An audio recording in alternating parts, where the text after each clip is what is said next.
আগের মতো এখন আর বড় ইলিশ পাওয়া যায় না, আর বরফ দিয়েই রাখা হয়। কি করা যাবে?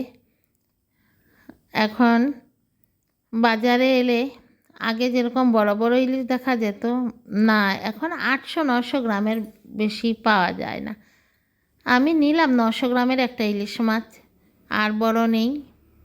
বাজারে এসেছি, ছেলে আসবে, আর আমার ছেলে ইলিশ মাছ খুব বেশি ভালোবাসে। আমাদের তো ঈদ একটা পার্বণ কাল, তাই আমি ঈদ উপলক্ষে ইলিশ মাছই কিনলাম। আর ঘরে অনেক কিছুই জিনিসপত্র বাড়ন্ত হয়ে গেছিল। যেহেতু একা একা থাকি, শেষ হলেও ম্যানেজ করে চলে যাই। আনবো আনবো বলে আর যাই না। আর এর মধ্যে যা বৃষ্টি, বৃষ্টির মধ্যে ঘুরে ঘুরে বাজার করতে ইচ্ছে হয় না। কিন্তু আজও গেলাম, অনেক বৃষ্টিতে ভিজেছি কিন্তু আজ বাজারে গিয়ে, কিন্তু তবুও কিন্তু আজ যেতে হলো যেহেতু ছেলে আসবে।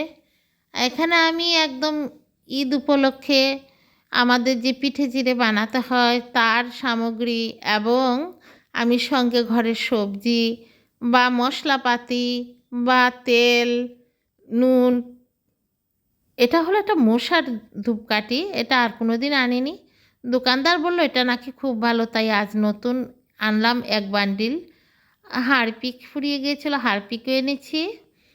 বাসন মাজানের সাবান থেকে আরম্ভ করে প্যাকেটিং, গুঁড়ো মশলা, তারপরে এদিকে গুড়, সব কিছু এনেছি, এবং সব কিন্তু জায়গায় জায়গায় আবার গুছিয়ে রাখছি।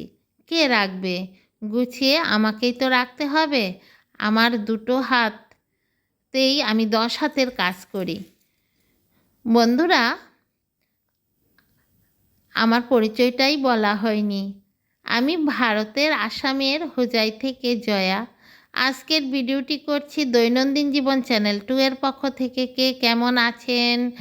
আমার যে সমস্ত বন্ধুরা দেখছেন আজকের ভিডিওটি, কাছ থেকে হোক দূর থেকে, এবং দেশ থেকে বিদেশ থেকে, সকল বন্ধুদের আমার অনেক অনেক ভালোবাসা, এবং সবাইকে সাদর আমন্ত্রণ আমার সম্পূর্ণ ভিডিওটি দেখার জন্য।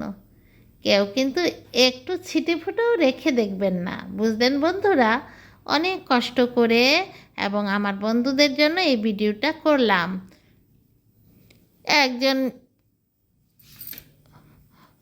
নারী যা পারে একজন পুরুষ তা পারে না। কিন্তু বন্ধুরা, আমি আমার সংসারের জন্য আমি রোজগার করি, আমার সংসারের জন্য আমি হাট বাজার সম্পূর্ণ আমার এই দুটো হাতেই আমি করি। আমার দুটো হাতে দুর্গার 10 হাতের শক্তি। আমি না একা, আমার মতো এই পৃথিবীতে হাজার হাজার রমণী এরকম করে, কিন্তু একজন ছেলে মানুষ এটা করতে পারবে না। দেখুন বন্ধুরা, এটাই হলো ঈশ্বরের দান। দেখুন, আমি আমার কথা বলতে বলতে আমার সবগুলি সবজি ধুয়ে পরিষ্কার করে নিলাম, কারণ বাজারে কত জনে হাত দেয়, কত রোগ জীবাণু থাকতে পারে। আমি সব পরিষ্কার করে ধুয়ে এক দফা রেখে দেব। তারপরে তো আবার যখন খাবো তখন তো আবার ধুয়ে পরিষ্কার করে কাটবো। এখন সব কিছু রেখে দিলাম কয়দিনের জন্য নিশ্চিন্ত। আমি আম আনলাম 2 রকমের, একটা মালদা আম আর একটা হলো চুষি আম। আমার ছেলে আম খুব ভালোবাসে। গাছের মধ্যেও অনেক আম আছে, কিন্তু আমগুলি পড়ছে এখন, আমগুলি এখন পেকে যাবে পারলেই, এবং মিষ্টি অনেক বেশি হবে। কিন্তু আমগুলি এখন পারবে কে? যেই বৃষ্টি টিষ্টি, এখন ছেলে এলেই তো খেতে দিতে হবে, ছেলেকে সব সময় থাকে না। তার জন্য আমি আমগুলি আজ কিনে আনলাম।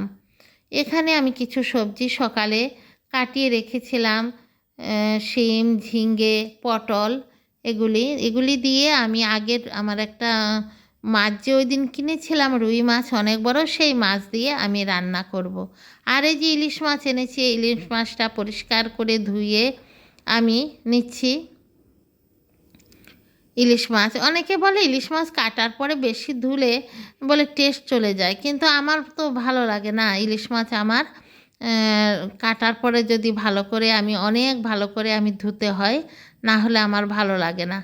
তাই ইলিশ মাছটা ধুয়ে নিচ্ছি। ইলিশ মাছটার মধ্যে কিন্তু একটু ডিমও হয়েছে, ইলিশ মাছটা সেই ডিম আমি আর আলাদা করিনি, ডিম রয়ে গেছে। এখন ডিম সহ ইলিশ মাছ খুব কমই দেখা দেয়। বন্ধুরা, এই সব জিনিস আমি জায়গায় জায়গায় নিচ্ছি। এগুলি বাসন মাজার সাবান, এটা ছাড়া তো আমাদের মহিলাদের হবেই না। আমাদের একবেলা খাওয়া যদি নাও খাই, কিন্তু কাপড় ধোয়ার সার্ফ আর বাসন মাজার সাবান আমাদের না হলে আমাদের চলবেই না। হারপিক, লাইজল এগুলি আমাদের লাগবেই। গুড়টা খুব সুন্দর গুড় পেয়েছি আজ।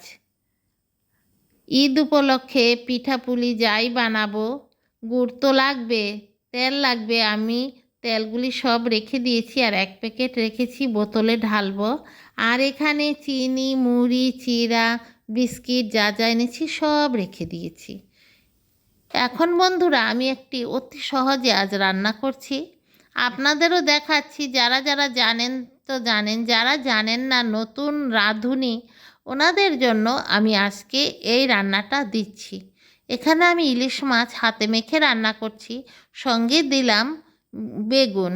বেগুন দিয়ে ইলিশ মাছের মাথা, লেজ এবং ছেলের জন্য 1 টুকরা ইলিশ মাছ দিয়ে হলুদ, লঙ্কার গুঁড়া, জিরা, পেঁয়াজ কুচি, কাঁচা লঙ্কা আর তেল। এখানে আমি এটা সাদা তেল দিয়ে রান্না করছি।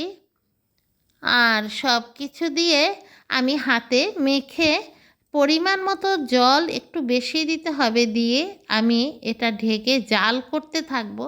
কিছুক্ষণ জাল করার পরেই আমার সবজিটা রেডি হয়ে যাবে, ইলিশ মাছের হাতে মাখা রান্নাটা। ইলিশ মাছ এভাবে জাল করে রান্না করা যায় এবং খুবই সুস্বাদু। দেখুন, এই আমি হাতে মেখে এখন জল দিয়ে দেব। কারা কারা এরকম করে রান্না করেন নিশ্চয়ই আমাকে কমেন্ট করে অবশ্যই জানাবেন। আমার মতো আমি এই রান্নাটা কার কাছে শিখেছি জানেন বন্ধুরা? আমার হাজব্যান্ডের কাছে। আমি তো আগে মাছ টাছ কিছুই খেতাম না। আমাকে আমার হাজব্যান্ড এই ইলিশ মাছ খাইয়েই আমাকে মাছ খাওয়ানো শিখিয়েছেন। ইলিশ মাছই আমি প্রথম খেয়েছি, আর এই কারণে আমি ইলিশ মাছটা এখন আমার ভালোই লাগে। দেখুন, আমি হাতে মেখে বসিয়ে জলও দিয়ে দিলাম, এখন ঢেকে দিলাম। এটা জাল হতে হতে হতে হতে 3 ভাগের 1 ভাগ হবে, সঙ্গে মাছও সেদ্ধ হবে, আর দুর্দান্ত টেস্টি হবে। এই এক সবজি দিয়েই খাওয়া হয়ে যাবে। বন্ধুরা, আমাদের আগামীকাল ঈদ, এবং সেই ঈদ উপলক্ষে আমার সকল বন্ধুদের আমার অগ্রিম শুভেচ্ছা, ভালোবাসা এবং ঈদ মোবারক। বন্ধুরা, সবাই পরিবার পরিজন নিয়ে দোয়া করি, আশীর্বাদ করি, সবাই যেমন সুন্দর করে ঈদ উদযাপন করুন, এবং আমার জন্যও আপনারা আশীর্বাদ করবেন, দোয়া করবেন। আগে 3 জন ছিলাম, খুব আনন্দ করে ঈদ পালন করতাম, কিন্তু এখন একজন চলে গেছে। এখন অনেকটাই ফাঁকা ফাঁকা লাগে। এখন আমি একমাত্র আমার ছেলের জন্যই সব কিছু করি, আমার মনে কোনোই আনন্দ নেই। আমি মনে প্রাণে দিনরাতই ভাবি যে কোন সময় আমার প্রাণটা চলে যাবে, আমার নিঃশ্বাসটা চলে গেলেই আমি আমার হাজব্যান্ডের কাছে চলে যেতে পারবো। অনেকেই বলে যে আমি জানি না, আমি বিশ্বাস করি বিশ্বাসে কৃষ্ণ মিলে, যে মৃত্যুর পরে নাকি আবার ভালো কাজ করলে সেই স্বামীকে ঘুরে পায়। আমিও এটাই আমি ঈশ্বরের কাছে সবসময়ই আমি চাই, এটাই আমার একটা বড় চাওয়া, আর কিচ্ছু নাই। আমার পাখিগুলি দেখুন কি সুন্দর গুটিসুটি হয়ে বসে রয়েছে। দেখুন বন্ধুরা, আমার হাতে মাখা ইলিশ মাছ একদম কমপ্লিট। এখন এটা আমার রুই মাছ দিয়ে, আমার সবজি দিয়ে একটা গা মাখা একটা সবজি রান্না করলাম। কিছু তো সবজি খেতে হয়। আর ইলিশ মাছটা দুর্দান্ত কালার হয়েছে। আমি বলছি, আপনারাও বলবেন। আমি তো বললাম আমার কাছে ভালো লেগেছে, আপনাদের কাছে কেমন লেগেছে?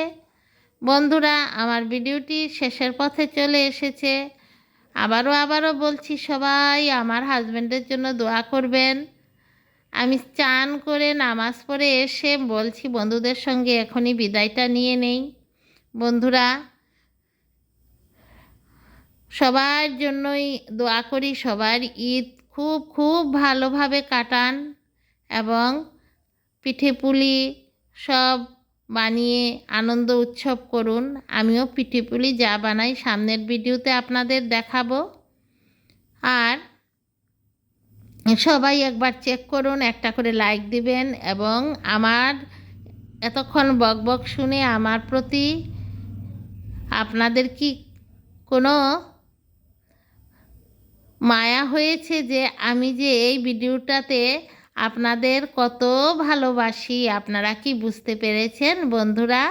তাহলে সবাই আমার চ্যানেলটিকে সাবস্ক্রাইব করে ফেলুন, আমার বন্ধু হয়ে যান, আমার পাশে থাকুন, আমাকে সাপোর্ট করুন।